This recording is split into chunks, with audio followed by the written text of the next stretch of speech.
बिस्मिल्लाहिर्रहमानिर्रहीम। इससे पहले वीडियो में हमने बात की थी functions of lipid protein and carbohydrate और या role of the lipid protein या carbohydrate in the cell membrane या फंक्शंस ऑफ सेल मेम्ब्रेन। तो इसको हमने डिटेल के साथ पढ़ा था। इसके बाद हम पढ़ते हैं transports across the cell membrane, plasma membrane या सेल मेम्ब्रेन के थ्रू या सेल मेम्ब्रेन से किस तरह चीज़ें पास होती है, इसका ट्रांसपोर्ट किन किन तरीक़ों से होता है। तो usually there are two types of transports across the cell membrane. One is the passive transport and second one is the active transport. तो एक है पैसिव ट्रांसपोर्ट और दूसरा है एक्टिव ट्रांसपोर्ट।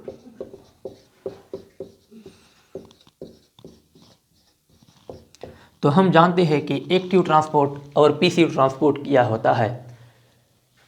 पैसिव ट्रांसपोर्ट वो होता है जब कोई भी चीज़ सेल मेम्ब्रेन से पास होता है विदाउट द यूज़ और एक्सपेंडिचर ऑफ एनर्जी, जो कि एनर्जी को इस्तेमाल किए बगैर सेल मेम्ब्रेन से पास होता है, तो वो पैसिवली ट्रांसपोर्ट होगा।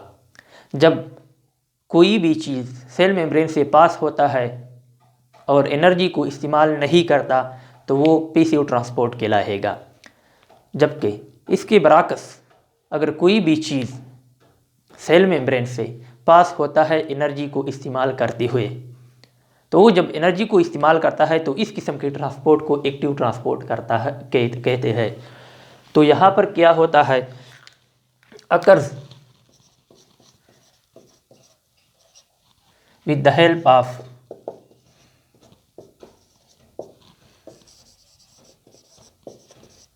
with the help of expenditure of energy।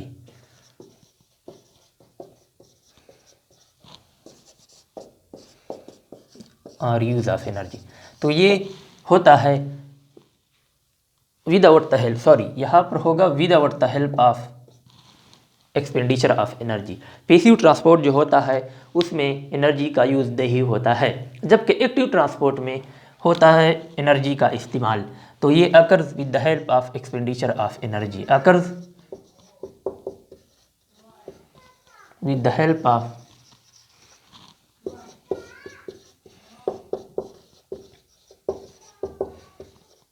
Expenditure of energy. यहाँ पर एनर्जी का इस्तेमाल होता है। हम आगे जानते हैं डिटेल के साथ कि क्यों यहाँ पर एनर्जी का इस्तेमाल होता है और यहाँ पर क्यों नहीं होता। ये यूजुअली जो पैसिव ट्रांसपोर्ट होता है वो होता है एक स्लो, क्योंकि यहाँ पर एनर्जी का यूज़ नहीं होता है तो ये स्लो मूवमेंट होता है, स्लो ट्रांसपोर्ट होता है। जबकि एक्टिव ट्रांसपोर्ट इसके बरअक्स फास्ट होता है। एक्टिव ट्रांसपोर्ट जो होता है वो फास्ट होता है, जबकि पैसिव ट्रांसपोर्ट स्लो होता है। ये जो पैसिव ट्रांसपोर्ट होता है ये according to the concentration gradient होता है, अकर्स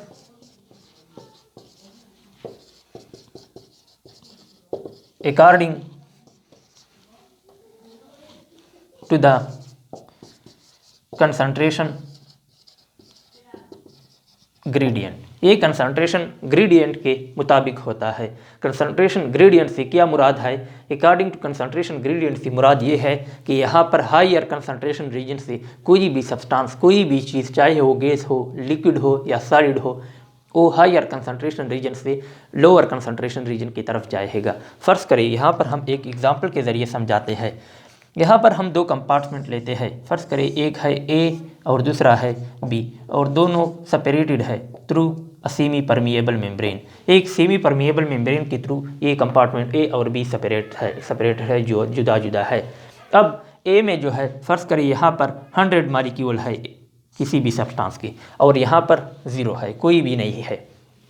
तो अब कंसंट्रेशन ग्रेडियंट से मुराद ये है कि यहाँ पर इसका कंसंट्रेशन ज़्यादा है, यहाँ पर बी में इसका कंसंट्रेशन कम है, 0 है। यहाँ पर मैक्सिमम है, यहाँ पर 0 है। तो यहाँ पर ये हायर कंसंट्रेशन है, यहाँ पर लोअर कंसंट्रेशन है। तो इस हायर कंसंट्रेशन रीजन से लोअर कंसंट्रेशन रीजन की तरफ ये मॉलिक्यूल ट्रांसपोर्ट करेंगे, जाएंगे, मूव करेंगे। क्यों? यहाँ पर हायर कंसंट्रेशन है, यहाँ पर लोअर कंसंट्रेशन है, और ये स्पॉन्टेनियस होगा, नेचुरली एक फितरती अमल है कि हमेशा एक चीज़ हायर कंसंट्रेशन रीजन से लोअर कंसंट्रेशन की तरफ होता है, इसी वजह से ये स्लो होगा, क्योंकि ये खुद होता है, स्पॉन्टेनियसली होता है, और ये इस वक्त तक जारी रहेगा जहाँ पर यहाँ ए कंपार्टमेंट वाला और बी कंपार्टमेंट दोनों का कंसंट्रेशन सेम हो जाए। यहाँ पर फ़र्ज़ करें 100 है, वहाँ पर भी 50 हो जाए और यहाँ पर भी 50 हो जाए, तब ये अमल रुकेगा। और एक्टिव ट्रांसपोर्ट में इस तरह होता है कि वहाँ पर अगेंस्ट द कंसंट्रेशन ग्रेडियंट होता है। एक जगह पर किसी भी चीज़ का कंसंट्रेशन ज़्यादा होता है, लेकिन फिर भी वहाँ पर वो सब्सटेंस जाता है, क्योंकि वहाँ पर एनर्जी का इस्तेमाल होता है, बाई फोर्स होता है। फ़र्ज़ करें यहाँ पर पहले हम लिखते हैं कि ये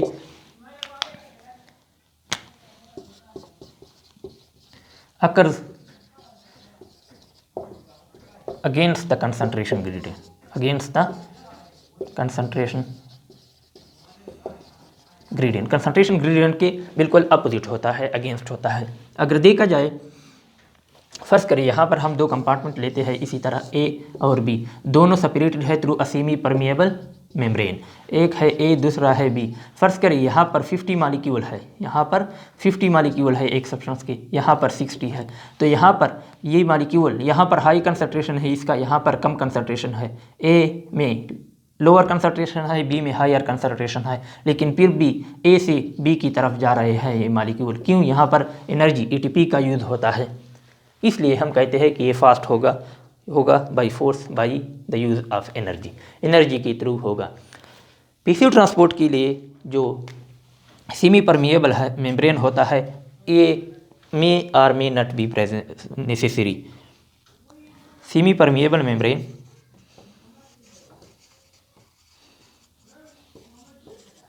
may or may not be present, membrane may or may not present। Semi permeable इतना नेसेसरी ज़रूरी नहीं है, चाहे हो या ना हो, लेकिन एक्टिव ट्रांसपोर्ट के लिए जो सेमी परमिएबल मेम्ब्रेन होता है वो नेसेसरी होता है। Semi permeable membrane is necessary.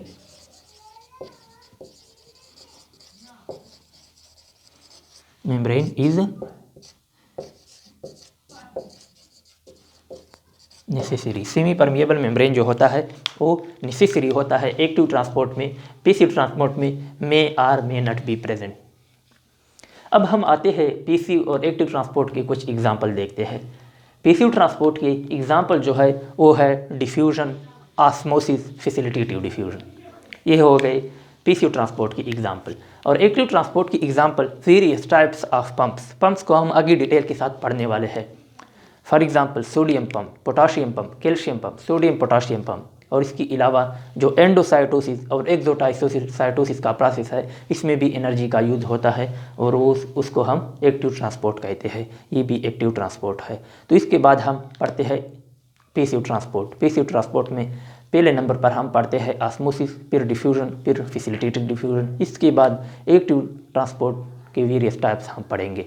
अच्छा, हम अब पढ़ते हैं passive transport across the cell membrane या प्लाज्मा मेम्ब्रेन के जरिए के थ्रू पैसिव ट्रांसपोर्ट के मुख्तलिफ तरीके जो है। ऑस्मोसिस को हम पहले नंबर पर पढ़ते हैं। Osmosis, what is osmosis? Osmosis क्या होता है?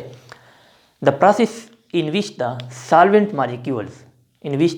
solvent molecules move from a region of its higher concentration region to the region of its lower concentration across a semi-permeable membrane till the equilibrium is reached is known as osmosis। फर्ज करें यहाँ पर हम दो compartment को ले लेते हैं। दो कंपार्टमेंट है, एक ए है और दूसरा बी है, जो कि सेमी परमिएबल मेम्ब्रेन के थ्रू सेपरेटेड है। एक है ए और दूसरा है बी। यहाँ पर फर्ज करें हमने मॉलिक्यूल लिए हैं 1000 H2O मॉलिक्यूल हमने यहाँ पर लिए और कंपार्टमेंट बी में हमने भी 1000 H2O मॉलिक्यूल ले लिए। और कंपार्टमेंट ए में सपोज़ यहाँ पर हमने 100 साल्ट्स के मालिक्यूल डाले और कंपार्टमेंट बी में 200 साल्ट्स के मालिक्यूल डाले। अब देखते हैं कि साल्ट तो सॉल्यूट है और जो H2O है वो सॉल्वेंट है। यहाँ पर अगर देखा जाए तो यहाँ पर जो सॉल्यूट का मिकदार है कंपार्टमेंट ए में वो कम है बनिस्बत कंपार्टमेंट बी के। यहाँ पर कम ज़्यादा है, ए में कम है, तो ये सॉल्यूशन जो हो गया ये डाइल्यूट हो गया और बी वाला जो हो गया वो कंसनट्रेटेड हो गया क्योंकि यहाँ पर सॉल्यूट ज़्यादा है। अब हम देखते हैं कि यहाँ पर 100 molecule 60 molecule 100 water molecule suppose combine हुए तो फ्री मालिक्यूल जो वाटर के थे वो कितने बच गए 900 H2O मालिक्यूल जो है वो फ्री है, 900 यहाँ पर फ्री है। अगर वहाँ पर देखें तो 200 कंबाइन विद 200 सपोज, तो बाकी जो फ्री मालिक्यूल है H2O के वो कितने रह गए, वो है 800 H2O मालिक्यूल फ्री हो गए। 800 यहाँ पर फ्री है, 900 यहाँ पर फ्री है H2O की। H2O कौन है, सॉल्वेंट है, साल्ट सॉल्यूट है, तो यहाँ पर सॉल्वेंट ज़्यादा है या वहाँ पर, यहाँ पर ज़्यादा है, तो यहाँ पर सॉल्वेंट का सॉल्वेंट ज़्यादा है, हालांकि यहाँ पर साल्ट कम है। ये है असल में डाइल्यूट सॉल्यूशन और वो है कंसंट्रेटेड सॉल्यूशन। एक बात अब हम देखते हैं कि हमने बात की ऑस्मोसिस में सॉल्वेंट की, कि सॉल्वेंट जाएगा सॉल्यूट नहीं जाएगा, सॉल्यूट का आगे पढ़ेंगे। तो सॉल्वेंट जब जाता है from its higher concentration region to its lower concentration region, यहाँ पर सॉल्वेंट का अगर देखा जाए H2O का कंसंट्रेशन ज़्यादा है बनिस्बत बी के, तो ये सॉल्वेंट मालिक्यूल जाएंगे from compartment A toward the B, तो यहाँ से यहाँ तक ए से बी तक जाएंगे। गौर से सुने, osmosis is the process in which solvent molecules move from its higher concentration region to its lower concentration region across a semi-permeable membrane till the equilibrium is reached। यहाँ तक कि इक्विलिब्रियम आ जाए, यहाँ तक कि इक्विलिब्रियम पहुँच जाए, तो उस वक्त तक सॉल्वेंट के मालिक्यूल जो थे वो मूव करेंगे, जाएंगे इट्स हायर कंसंट्रेशन रीजन से लोअर कंसंट्रेशन रीजन की तरफ। तो एक डिफिनीशन के मुताबिक सॉल्वेंट के मालिक्यूल जो है वो किस तरफ जाते हैं, हायर कंसंट्रेशन रीजन से जाएंगे लोअर कंसंट्रेशन रीजन की तरफ। अब हमने कहा कि ये ए कंपार्टमेंट का जो सॉल्यूशन है वो डाइल्यूट है और बी का जो है वो कंसंट्रेटेड है। तो इस तरह भी हम कह सकते हैं कि the movement of the solvent molecule from a dilute solution to the concentrated solution through a semi-permeable membrane till the equilibrium is reached। उस वक्त तक जब तक इक्विलिब्रियम तक न पहुंच जाए। इक्विलिब्रियम उस वक्त पहुंच जाएगा जब दोनों सॉल्यूशन में सॉल्वेंट का मिकदार या सॉल्वेंट के मॉलिक्यूल एक जैसे हो जाए, सेम हो जाए, तब ये अमल उस वक्त तक जारी रहेगा। इसके बाद भी होता है लेकिन net movement of molecule solvent molecule जो होता है वो ज़ीरो हो जाता है। इसके बाद भी होता है लेकिन जितने ए से बी तक जाते हैं उसी मिकदार में इतने ही मॉलिक्यूल बी से ए तक आते हैं, तो मूवमेंट तो जारी रहता है लेकिन नेट मूवमेंट जो होता है वो ज़ीरो होता है। तो दूसरा डिफिनेशन के मुताबिक अगर हम ये भी लिख सकते हैं कि सॉल्वेंट मॉलिक्यूल जाएंगे from dilute solution to the concentrated solution. Concentration को अदर वर्ड में टोनिसिटी भी कहते हैं, कंसंट्रेशन को टोनिसिटी भी कहते हैं। तो कंसंट्रेशन को हम टोनिसिटी भी कहते हैं, टोनिसिटी।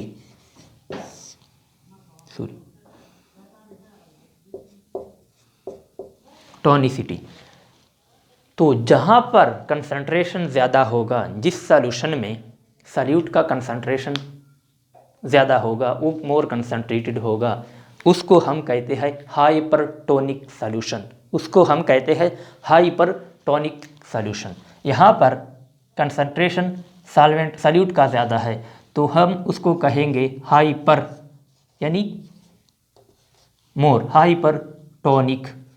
ये ज़्यादा टॉनिक है, हाइपरटोनिक, मतलब यहाँ पर कंसंट्रेशन ज़्यादा है सॉल्यूट का। देखिए, tonicity is based on the concentration of solute. Solute की बुनियाद पर हम उसको हाई टोनिसिटी कहते हैं। जहाँ पर कंसंट्रेशन ज़्यादा हो सॉल्यूट की वो हाइपरटोनिक है, जहाँ पर कम है उसको हम कहते हैं हाइपोटोनिक। यहाँ पर सॉल्यूट का मिकदार कम है, इसको हम हाइपोटोनिक कहते हैं, लेकिन वहाँ पर कंसंट्रेटेड में हाइपरटोनिक इसलिए हम उसको कहते हैं क्योंकि वहाँ पर कंसंट्रेशन ज़्यादा है सॉल्यूट का। तो इसको हम इन अदर वर्ड ऑस्मोसिस को इस तरह भी डिफाइन कर सकते हैं, the movement of the solvent molecule from hypotonic solution towards the hypertonic solution through a semi permeable membrane, till the equilibrium is reached is known as osmosis। तो तीसरी definition इसकी ये होगी कि movement of solvent molecule from hypotonic solution to the hypertonic solution, to the tonic solution, hypertonic solution की तरफ।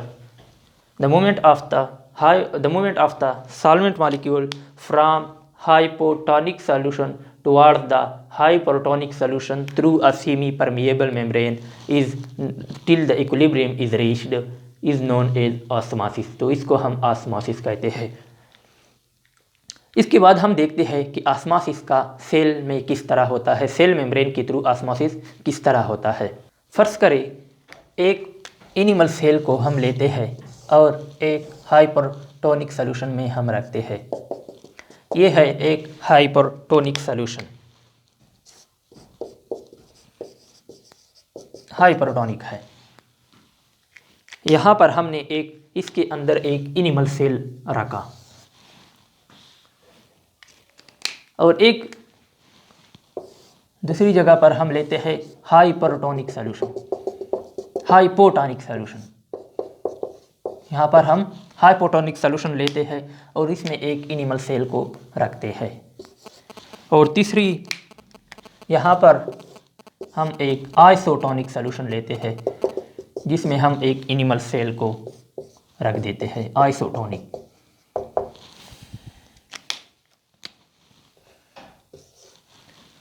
अब हम देखते हैं तीनों केसेस में कि क्या होता है। ये एक एनिमल सेल है, हाइपरटोनिक में रखा गया। यहाँ पर हाइपरटोनिक उसको कहते हैं जहाँ पर सॉल्यूट ज़्यादा हो, जहाँ पर सॉल्यूट ज़्यादा हो। हाइपरटोनिक सॉल्यूशन में सॉल्यूट ज़्यादा होता है, सॉल्वेंट कम होता है। हाइपरटोनिक सॉल्यूशन में सॉल्यूट ज़्यादा होता है, सॉल्वेंट कम होता है। जबकि सेल को हमने हाइपरटोनिक में रखा गया है तो इस सॉल्वेंट के लिहाज से एक विद रिस्पेक्ट टू सॉल्वेंट ये हाइपोटोनिक हो गया। तो हमने पढ़ा था कि ऑस्मोसिस की डिफिनीशन को हमने इस तरह पढ़ा था कि वहाँ पर मूवमेंट किस तरफ होता है कि हाइपरटोनिक से हाइपोटोनिक की तरफ होता है या हाइपोटोनिक से हाइपरटोनिक की तरफ होता है। तो हमने पढ़ा था कि ऑस्मोसिस में मूवमेंट किस तरफ होता है, फ्रॉम हाइपो टू हाइपर, क्योंकि यहाँ पर सॉल्यूट कम, सॉल्वेंट ज़्यादा है। सॉल्वेंट हायर कंसंट्रेशन से लोअर कंसंट्रेशन की तरफ जाएगा। तो ये हो गया हाइपो, ये हो गया हाइपर। तो यहाँ पर इनसाइड होगा या आउटसाइड, आउटसाइड होगा। तो यहाँ पर सॉल्वेंट सेल से बाहर आएगा और सेल साइज डिक्रीज होगा और cell become flaccid and shrinks. यहाँ पर सेल फ्लैसिड हो गया और श्रिंक हो गया से इसके साथ साथ सेल साइज भी डिक्रीज हो गया, cell size decreases, cell size कम हो गया। ये हो गया इन केस ए। अब लेते हैं केस बी को। यहाँ पर अगर बी में देखा जाए तो बाहर हाइपो है, cell with respect to solvent hyper है। तो हमने पढ़ा कि हमेशा मूवमेंट हाइपो से हाइपर की तरफ होता है। तो यहाँ पर जो मूवमेंट होगा वो इनसाइड द सेल होगा सॉल्वेंट का, सॉल्वेंट सेल के अंदर जाएगा, सेल साइज इंक्रीज होगा, सेल साइज इंक्रीजेस। और केस बी को अगर देखा जाए तो यहाँ पर हमने एक आइसोटोनिक सॉल्यूशन को लिया है। आइसोटोनिक का मतलब ये है कि बाहर का जो सॉल्वेंट है और अंदर सेल के अंदर जो सॉल्यूशन है और बाहर जो सॉल्यूशन है और सेल के अंदर का सॉल्यूशन जो है वो दोनों सेम है कंसंट्रेशन के लिहाज से, दोनों का कंसंट्रेशन सॉल्यूट का सेम है, सॉल्वेंट का सेम है। तो यहाँ पर न सेल का साइज डिक्रीज होगा न इंक्रीज होगा, न सेल का साइज डिक्रीज होगा और ना इंक्रीज होगा। तो यहाँ पर साइज रिमेन्स कांस्टेंट। क्यों कांस्टेंट, क्यों कांस्टेंट होगा? यहाँ पर नेट मूवमेंट ज़ीरो होगा। हमने पढ़ा था कि सेल मेम्ब्रेन जो है वो एक सेमी परमिएबल मेम्ब्रेन है। तो यहाँ पर जितने मॉलिक्यूल, फर्ज करिए यहाँ पर 3 मॉलिक्यूल सॉल्वेंट के अंदर आते हैं तो उसी तरीके से उसी ही मिकदार में उतने ही मॉलिक्यूल सेल के बाहर जाते हैं। तो नेट मूवमेंट ज़ीरो हो जाता है, जितने अंदर आते हैं उतने ही मॉलिक्यूल बाहर जाते हैं सॉल्वेंट की। तो नेट मूवमेंट ज़ीरो हो गया, cell size no effect, constant remains constant, बिल्कुल इसी तरह कांस्टेंट रहेगा। लेकिन अगर इसके बरअक्स हम किसी प्लांट सेल को, अब फर्ज करें हमने एक प्लांट सेल को हाइपरटोनिक सॉल्यूशन में रखा, तो हाइपरटोनिक हमने पढ़ा कि हमेशा ऑस्मोसिस में मूवमेंट होता है फ्रॉम, सॉल्वेंट का मूवमेंट होता है from hypotonic solution to the hypertonic solution, hypotonic solution से हाइपरटोनिक सॉल्यूशन की तरफ मूवमेंट होता है सॉल्वेंट का ऑस्मोसिस के मुताबिक।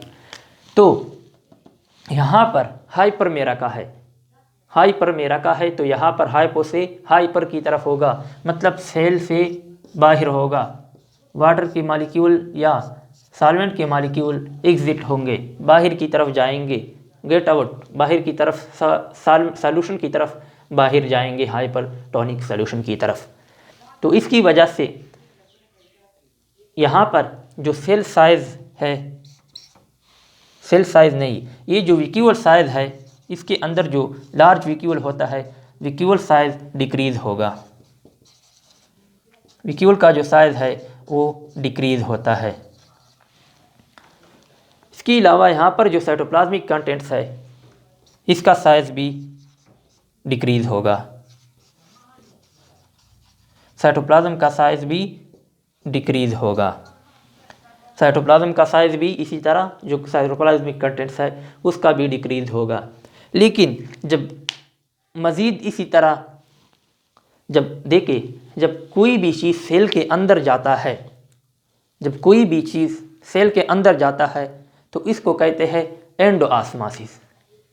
इसी तरीके से जब कोई भी चीज़ सेल के अंदर जाता है तो इसको हम कहते हैं एंडऑस्मोसिस, और जब कोई भी चीज़ सेल के बाहर जाता है इसको हम कहते हैं एक्स ऑस्मोसिस। तो यहाँ पर क्या होता है, एक्स ऑस्मोसिस होता है, यहाँ पर एक्स ऑस्मोसिस होता है क्योंकि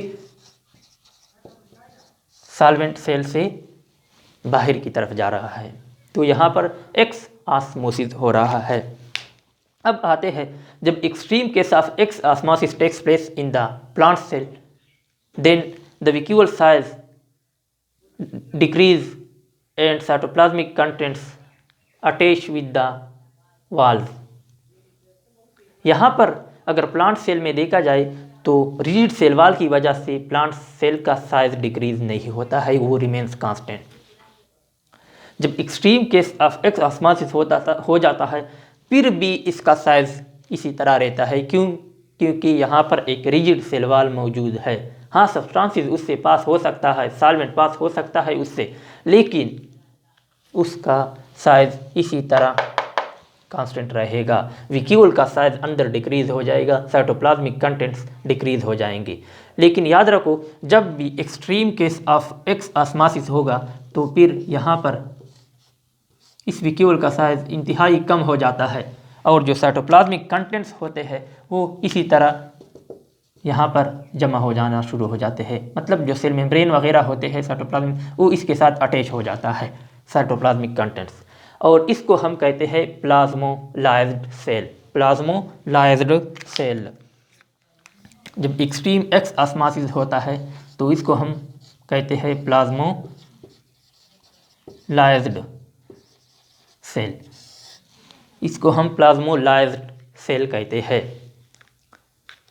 अब देखिए, यहाँ पर प्लाज्मोलाइज्ड सेल बन गया। इस प्रोसेस को जब extreme case of exosmosis होता है और इस तरह का प्लाज्मोलाइज्ड सेल प्लाज्मोलाइज्ड हो जाता है तो इस अमल को प्लाज्मोलाइसिस कहते हैं। इस अमल को प्लाज्मोलाइसिस कहते हैं। अब अगर इसी प्लाज्मोलाइज्ड सेल को फिर दोबारा हम किसी हाइपोटोनिक सॉल्यूशन में रख देते हैं तो फिर वो रिगेन करता है, वाटर को वापस ले लेता है और फिर वो डीप्लाज्मोलाइज्ड हो जाता है। इस सेल को फिर डीप्लाज्मोलाइज्ड सेल कहते हैं। Cell become deplasmolysed and the process is known as deplasmolysis. इसको हम डीप्लाज्मोलाइसिस कहते हैं। इस तरीके से अगर बी का केस देखा जाए तो यहाँ पर हमने पहले भी एनिमल सेल में डिस्कस किया कि यहाँ पर सेल के अंदर सॉल्वेंट का मॉलिक्यूल्स आएंगे और फिर यहाँ पर साइटोप्लाज्मिक कंटेंट्स का साइज इंक्रीज होगा, वैक्यूल का साइज भी इंक्रीज हो जाएगा और आइसोटोनिक्स में सेल साइज इसी तरह कांस्टेंट रहेगा। अब ऑस्मोसिस का रोल क्या है?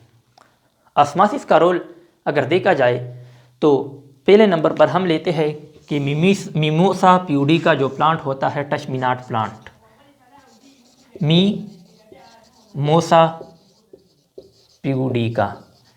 मिमोसा प्यूडिका प्लांट को अगर देखा जाए, जिसे हम usually touch me not plant भी कहते हैं। टच मी नॉट प्लांट को अगर टच किया जाए, फर्ज करें यहाँ पर एक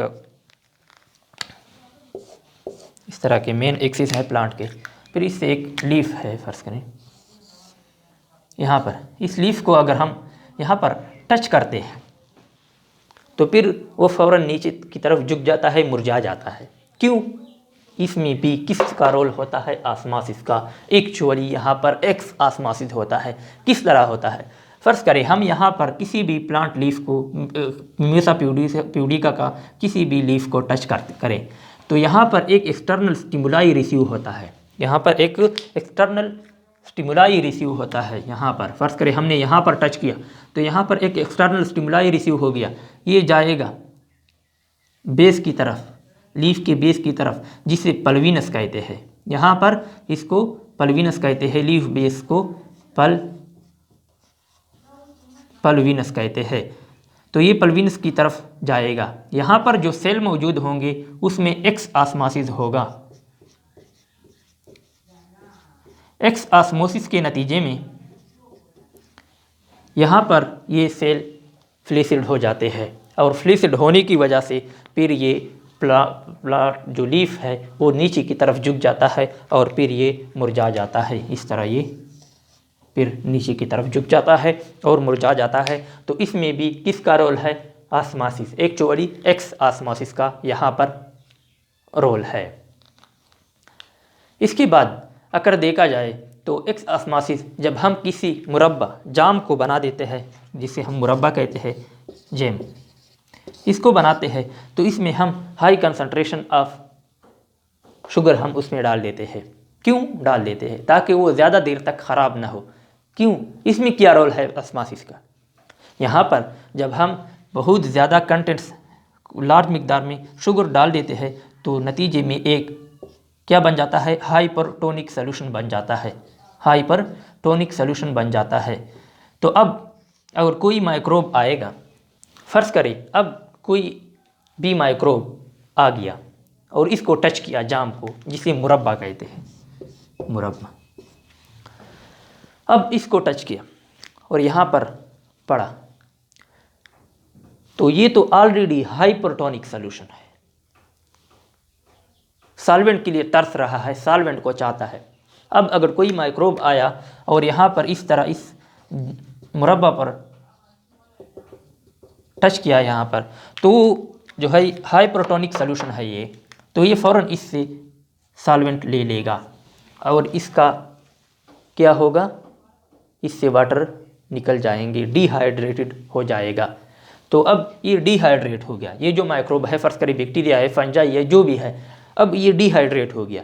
तो डिहाइड्रेशन के नतीजे में ये रिप्रोडक्शन नहीं कर सकता, ग्रोथ नहीं कर सकता। तो इसी वजह से यहाँ पर इस माइक्रोब्स की ग्रोथ नहीं होती और ये ख़राब नहीं होता। इसी तरह अगर पिकल अचार को देखा जाए तो इसमें हाई कंसंट्रेशन ऑफ साल्ट को डाला जाता है। क्यों? क्योंकि यहाँ पर भी हाई प्रोटोनिक सोल्यूशन बनाया जाता है। जब भी कोई माइक्रोब, बैक्टीरिया, फंजाई एटसेट्रा यहाँ पर आते हैं तो फिर यहाँ पर इसका डिहाइड्रेशन होता है और इसी वजह से इसका ग्रोथ, यहाँ पर रिप्रोडक्शन और ग्रोथ नहीं होता है और इसी वजह से फिर ये ख़राब नहीं होता और ज़्यादा देर तक वहाँ पर पड़ा रहता है, ख़राब नहीं होता है और जिसको हम स्टोर कर सकते हैं। तो इसके बाद इंशाल्लाह हम पढ़ते हैं डिफ्यूजन को और फैसिलिटेटेड डिफ्यूजन, और फिर इसके बाद एक्टिव टाइप ऑफ ट्रांसपोर्ट को पढ़ेंगे सेल मेम्ब्रेन के थ्रू।